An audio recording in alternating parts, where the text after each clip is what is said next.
தினம்தோறும் விளக்கேற்ற நல்ல எண்ணெய் இதயம் நல்லெண்ணெய். மத்திய அரசின் திட்டங்களுக்கு பீகார் எதற்கு பாதி பணத்தை தர வேண்டும் என்று ராஷ்டிரிய ஜனதா தளத்தின் தலைவர் தேஜஸ்வி யாதவ் கேள்வி எழுப்பியுள்ளது பெரும் சர்ச்சையை ஏற்படுத்தியுள்ளது.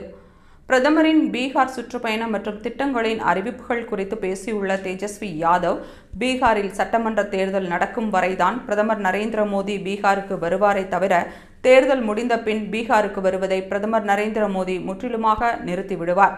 பிரதமர் நரேந்திர மோடிக்கு உண்மையான அக்கறை இருந்தால் அவர் ஏன் பீகாருக்கு சிறப்பு அந்தஸ்து வழங்கக்கூடாது என்று கேள்வி எழுப்பியுள்ளார்.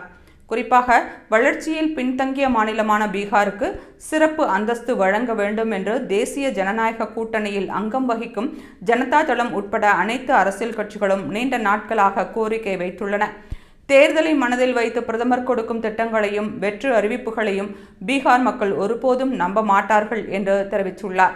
மேலும் மத்திய அரசு செயல்படுத்தும் பல்வேறு திட்டங்களுக்கு பீகார் எதற்காக பாதி பணத்தை அளிக்க வேண்டும் என்று தேஜஸ்வி யாதவ் கேள்வி எழுப்பியுள்ளார்.